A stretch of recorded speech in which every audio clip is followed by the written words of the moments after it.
Arizona actually has quite the group of young talent. Like, they really do. When you break things down and you separate it into just like strictly individual talent, they have a lot of like young upside, in my opinion. I think they've missed in their coaching as far as like head coaching goes and their franchise quarterback, and that really, really stings. It's kind of like trying to build a house with zero foundation. You can put something together, but again, like gust of wind comes by and the thing's gone. Like you need that foundation. And while I don't think you need an elite quarterback to succeed in the league, I think we've seen that with Philly and Jalen Hurts winning a Super Bowl. I think we've seen that with Sam Darnold and the Seahawks winning the Super Bowl. And listen, that's not me knocking those quarterbacks, but it's just the truth, right? They're not like elite top 5 in the league, but they can get the job done. You don't necessarily need this guy to come in and be a generational talent, but you need someone stable. And the Cardinals haven't really had that. They didn't have that with Kyler Murray, and they haven't had stable coaching as far as head coaching goes. They just kind of been like inconsistent, rotating guys. They haven't found true leadership. But I will start you with the upside on this roster because I think you can look at it as glass half full here if you're the Cardinals. I think you should because, you're already in the negative, right? You're already going to be a losing team this year. You're not going to make the playoffs. There's a lot stacked against you. Look at the positives, right? You have an unbelievable receiving and rushing group on that team. Your tight end, Trey McBride, in 2025 had 1,200 yards and 11 TDs. He's just an absolute monster. Target hog, do it all. Like, it doesn't matter the quarterback. He gets the job done. It doesn't matter. I could be out there throwing him the rock. He will be fine. He will be a productive fantasy player. He will be the guy you can depend on. He is the guy that your offense funnels through. You run it through him, and he doesn't mind. He shows up week in, week out, balls out. Then you look at the receivers. Marvin Harrison, who I firmly believe, and I've watched him pretty closely, especially last year when he was catching way too much smoke early on in the season. He just needs like a mentor or someone to develop him to just settle him down and say, listen, Marv, you have a ton of talent, dude. You are a top 5 draft pick. You are going to be elite. You are going to be great in this league. Just settle down. You're good.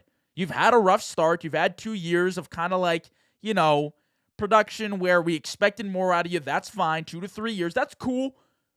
You can pick right back up.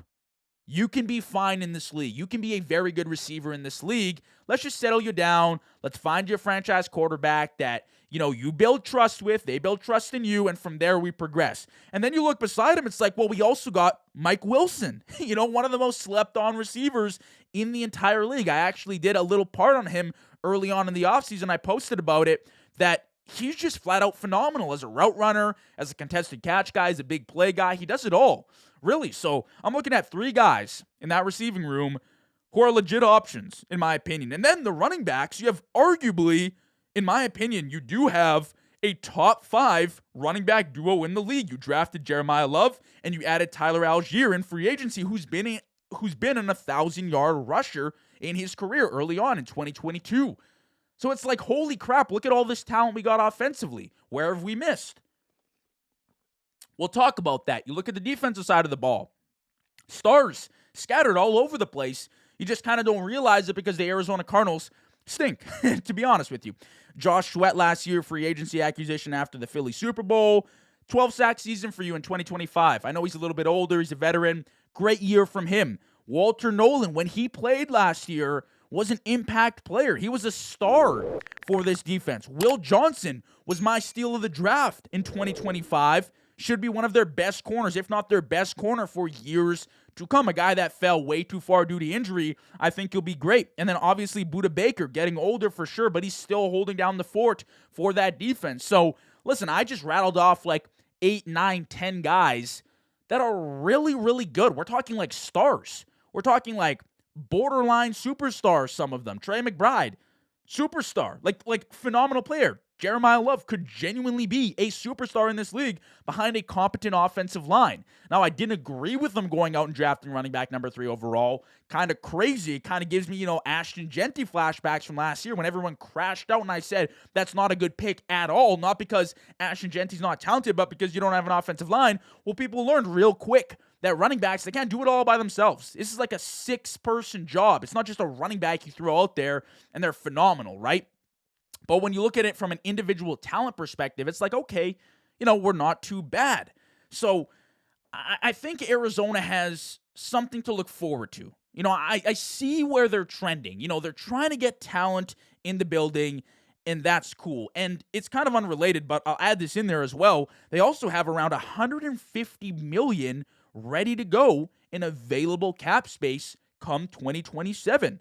Furthermore, they're also going to have, I'm assuming, a very high draft pick, which is almost guaranteed for this team, which I assume they spend on a quarterback next year.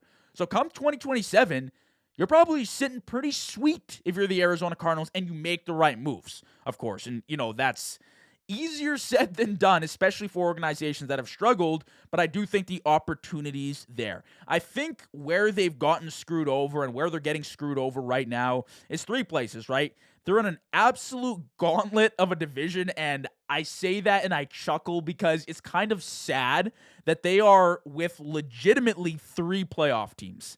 And the 49ers, who were technically like the worst, in my opinion, last season, were without their entire starting roster in 2025 and 2026. Like, they're in a very tough division. It's going to be hard for them to win games. They've also just had, like, inconsistent coaching, like I said, and honestly, it's just been, like, the lack of leadership. Right now, they're trying this young offensive mind route with LaFleur. Maybe it works out. He's had a lot of experience under really great coaching. Maybe LaFleur is the answer. I wouldn't bank on it, but it's worth a shot, right?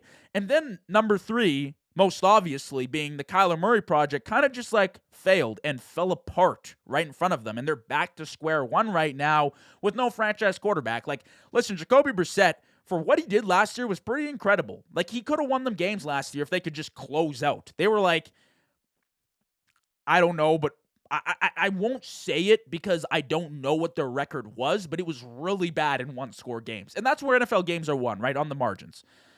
But Jacoby Brissett was solid last year, just not a franchise guy. Carson Beck is not a franchise guy, right? Like, you're going to need to find the franchise option. But I think where they got really, really lucky in 2026 and with the draft is when the LA Rams traded up 13th overall to go and draft Ty Simpson.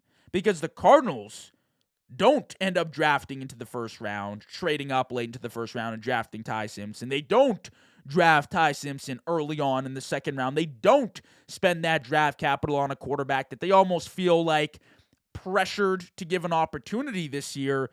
No, like, now you're going into next year's draft class with a very clear picture of what you need. It's a quarterback, right? Not this, like, weird, like, muddy, is Ty Simpson the guy? Has he been developed enough? No. Like, it's clear cut. I don't think that they're very, like, bought into Carson Beck at this point.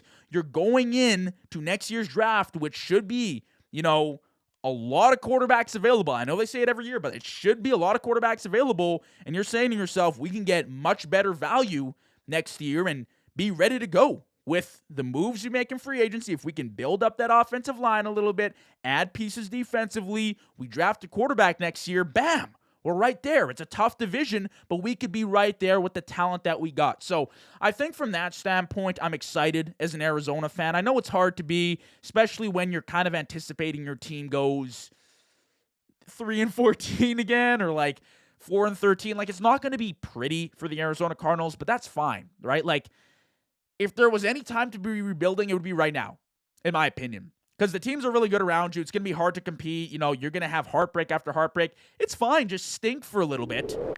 Stink for a little bit more. It's been a little while, but stink for a little bit more. Find your franchise QB, settle in with a coach, and from there, you kind of keep developing this young talent, and I think you're set to go.